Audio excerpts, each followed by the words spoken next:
Hello. Welcome back to another episode of NakakaloKAS, where we take a deep dive into the wild waters of Philippine history. I'm your host, Ysa Dionisio, joined here today by our very special guest castmates, Manlapaz, Katrina Mislang, Zachary Gozo, and Third Salamat. Now, with today's turbulent political climate, mingled with the fact that historical revisionism is at an all-time high, we here at NakakaloKAS wanted to do our part to illuminate what is perhaps the darkest period of our country's recent history. Ladies and gentlemen, and everyone in between, join us today as we debunk some of the most pernicious myths about the Marcos administration.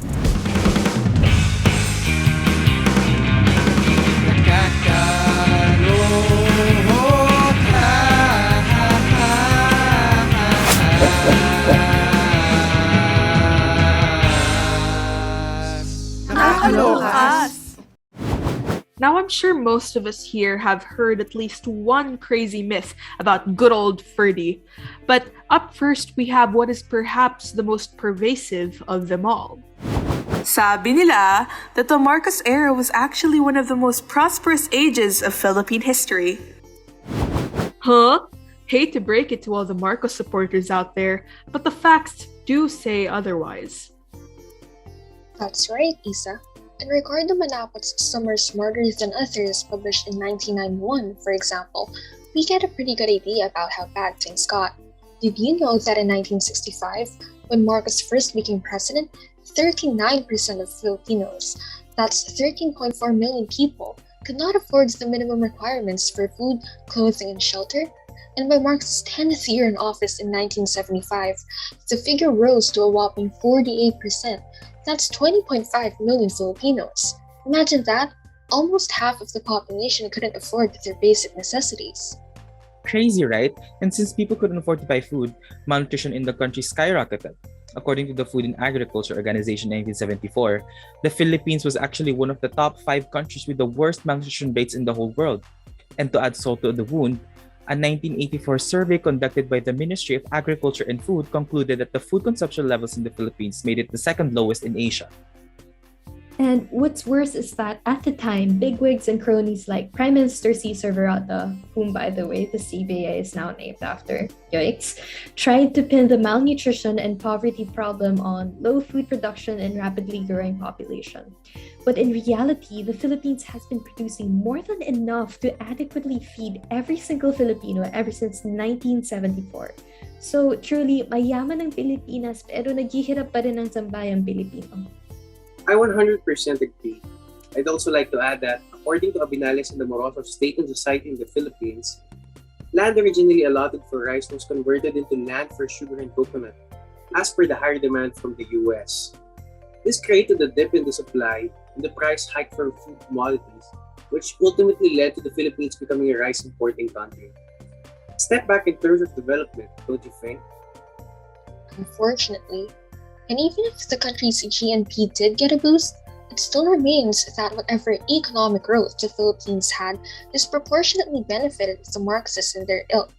I mean, take a look at what happened in Negros. Robert Benedicto, a loyal Marcos crony, was given control over the sugar industry in the 70s, ruling Nasutra and its parent regulatory body, Philsocom.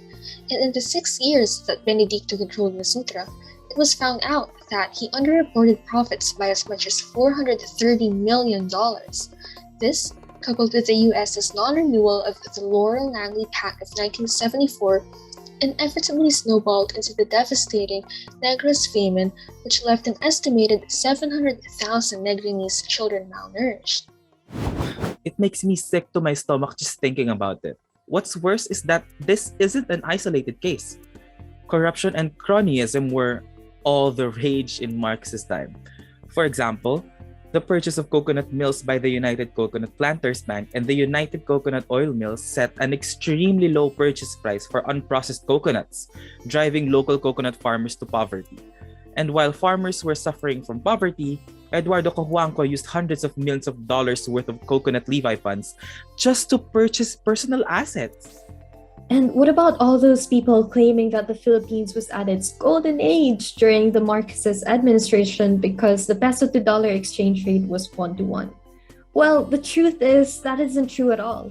Official data from Bangko Sentral ng Pilipinas tells us that the Philippine peso depreciated by a whopping 423.6% throughout Marcos's rule, starting at 3.91 peso per dollar in 1965 when he was first elected, declining to 20.46 pesos per dollar in 1986 when he was ousted.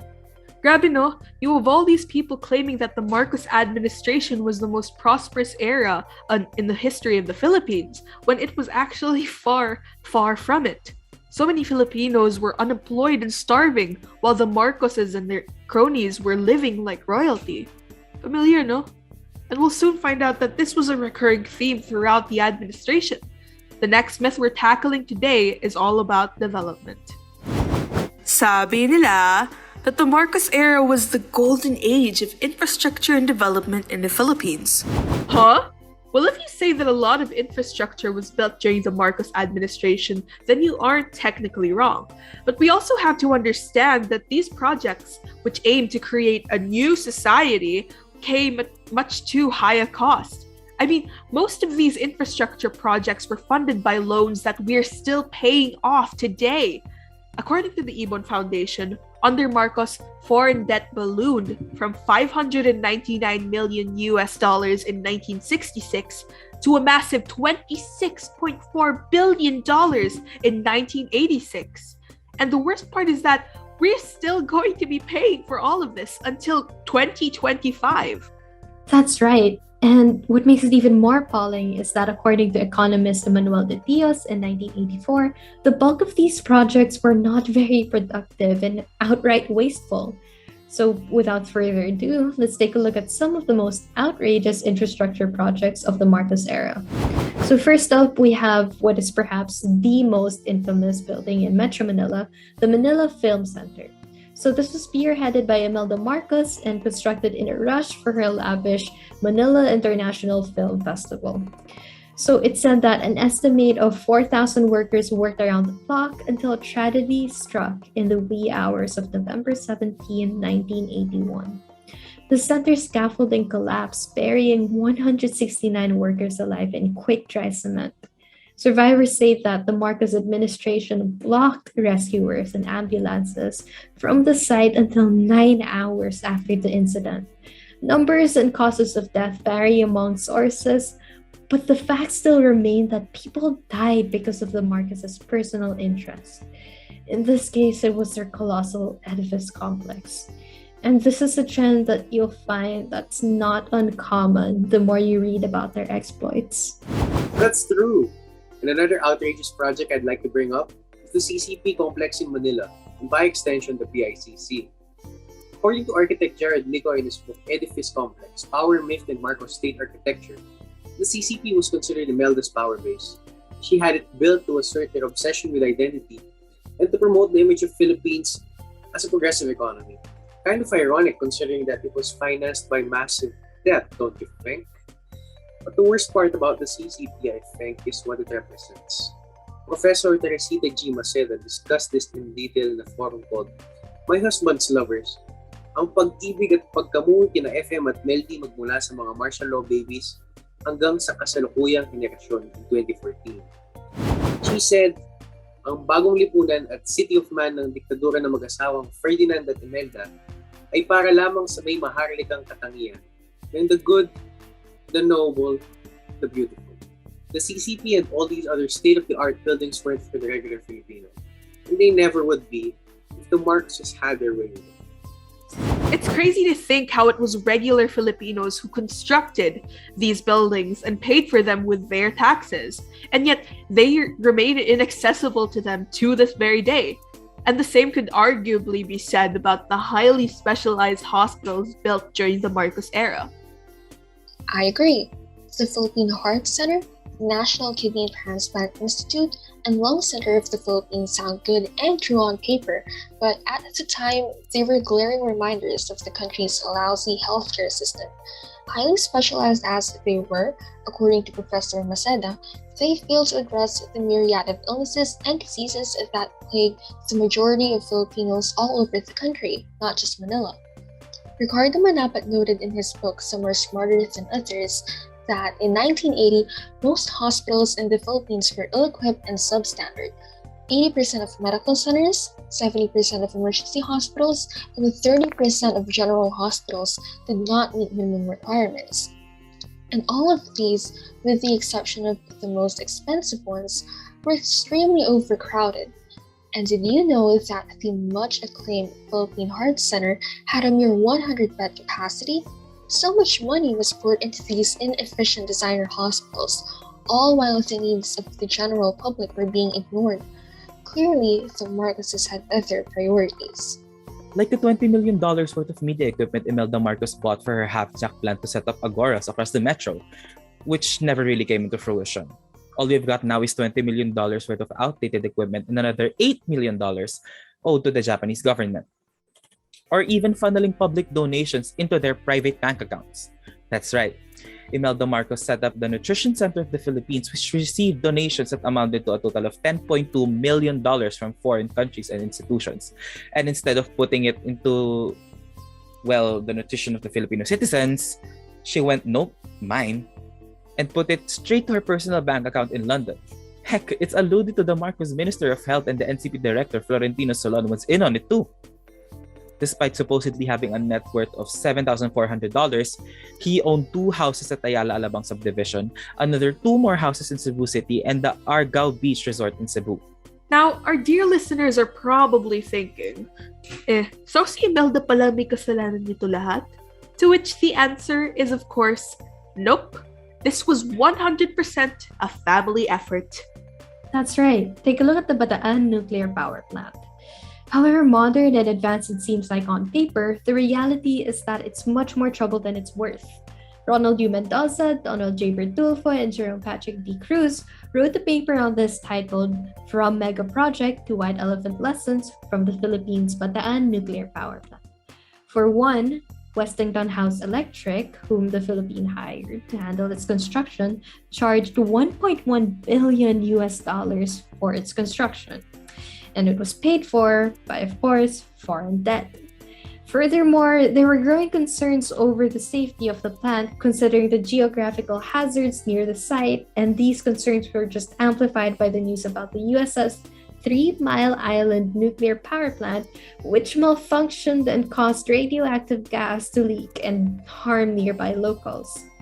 And by the time the power plant was completed in 1986, it costed an estimate of $2 billion, which we only paid off in 2007. Mendoza, Bertulfo, and Cruz also discussed how the Philippine government allotted 56.6 billion pesos of our 2014 budget just for the nuclear power plant. So we spent more on this than healthcare that year. And we've never used it for power. After its completion, we used it as a tourist spot. And we started using cheaper alternatives like geothermal and hydropower energy. So, ang tanong talaga is, why even bother with the Bataan nuclear power plant? Speaking of projects that reap more consequences than benefits, let's talk agrarian reform. You may have heard some folks out there rattling about how Marcos saved our agricultural industry. No. Abinales and the Amoroso State and Society in the Philippines discusses this in more detail. But the gist is that even though the production went up, our economy was still on the downtrend because 1, we relied too much on exports, and 2, the market was extremely volatile. These are the same conditions that led to the Negros famine in the 1980s we discussed earlier. Crazy? It's insane how there's people out there who try to justify all these just because of a few poorly planned projects. 1,000 state-of-the-art hospitals will never ever amount to a single human life. I don't think I can ever look at these hospitals and buildings the same way again. But now, I have to ask, how did the Filipinos of the time react to all of this? Our next myth is all about the supposed age of peace the Philippines experienced throughout Marcos's term. Let's check it out. Sabi nila that the Marcos era was actually a peaceful time in Philippine history. Maliban na lang kung rebelde ka. Huh? Actually, the truth is that Marcos's rule is one marked by public unrest, violence, and bloodshed. And if we're being real here, the rebels aren't exactly to blame. That's right, Isa. The Marcos' self-serving and corrupt administration has ruffled more than one sector's feathers. And coupled with his extensive use of the AFP, plus his unabashed loyalty to the American government, anti-Marcos movements began gaining traction way before martial law was even declared. Abinales and Amoroso discussed this in their book, State and Society in the Philippines. On January 26, 1970, for example, multiple sectors, including students, communist organizations, workers and farmers, and even members of the Catholic Church, mobilized outside Congress as Marcos delivered his fifth SONA. And 4 days later, on the 30th, another mobilization was organized in Malacanang where 4 students were killed by state forces. This would later be known as the Battle of Mendiola, the most violent night in the country's post-war history. Right. And by the near end of Marcos's second term in 1971, when Congress had authorized a constitutional convention to update the 1935 Commonwealth Constitution, the opposition was already making plans to prevent him or any other of his family members and cronies from seeking another term. And we all know what happened next. Martial law. On September 23, 1972, with good old Uncle Sam's blessing, Ferdinand Marcos declared martial law on the basis of a rightist leftist plot to overthrow the government. From there on out, he had his ever-loyal lapdogs, the AFP, raid and shut down schools, religious establishments, newspapers, and radio and TV stations as part of his crackdown against the rebels. But it wasn't just rebels who got the short end of the stick of this autocratic regime. Even before martial law began, thousands of Marcos's political opponents, most notably the late Senator Aquino, had already been arrested without trial. By the time the Marcoses were ousted in 1986, Task Force detainees of the Philippines recorded a total of 5,531 cases of torture, 2,537 summary executions or salvages, 783 disappearances or desaparecidos, and 92,607 public order violations and arrests. One of these victims was student activist Archimedes Trajano. In August 1977, he attended a forum at PLM where presidential daughter Imee Marcos, her, was the speaker. He questioned Marcos' appointment as head of the Kabataang Barangay, and as a consequence, he was kidnapped, interrogated, and tortured to death under the authority of military intelligence officer Fabian Ver, Ferdinand Marcos, and Imee Marcos. Archimedes' body was found by his mother, Agapita Trajano, in September 1977, beaten black and blue and barely recognizable. After nearly 10 years without justice, in 1986, Agapita filed a suit in the U.S. District Court for the District of Hawaii, seeking damages for Archimedes' false imprisonment, wrongful death, and deprivation of rights, as well as Agapita's emotional distress. In the end, Imee Marcos was charged and ordered to pay $4.16 million to the Trajano family. This U.S. court decision, however, would later be barred by the Philippine Supreme Court. Grabe no? And to think that Archimedes was only one of 100,000 victims of Marcos's corruption and tyranny. Yeah, and we haven't even begun to talk about the MNLF War in Mindanao. Often glossed over in textbooks, the MNLF War from 1973 to 1977 began when the Moro National Liberation Front, armed by weapons from Libya, launched a campaign to create a Bangsamoro Republic consisting of Mindanao, the Sulu Archipelago, and Palawan. The war resulted in 130,000 deaths and an estimated million people fleeing from their homes. So why is it that so many people think that Marcos's rule was a peaceful one? 2 words. State propaganda. In September 1972, President Marcos issued a letter of instruction authorizing the military to take over the assets of major media outlets nationwide, including ABS-CBN, to prevent their use for propaganda against the government. So it's quite likely that all those people who heard nothing about the admin's human rights abuses at the time were being deliberately lied to by the government. It's kind of like how today, state-funded fake news and troll farms flood our news feeds to hide the administration's atrocities. And even if there were some who experienced relative peace and prosperity at the time period, that doesn't cancel out thousands upon thousands of lives destroyed by state violence and corruption. So, dear listeners, there you have it. The Marcos era wasn't peaceful, nor was it prosperous, nor the golden age of development. All those lies being propagated about the Marcos regime are just that, lies. The truth is that Filipinos were going hungry. Our country was accumulating massive debt, and state violence and civil unrest plagued our cities and countrysides. So now I ask you, do we want all of this to happen again? Do we sit still and watch as our country gets destroyed by one fascist government after another? Or do we take control and fight for a better future? Ladies and gentlemen and everyone in between, I urge you, now more than ever, to never forget, never again. Thanks for listening and see you on the next episode of NakakaloKAS. Bye!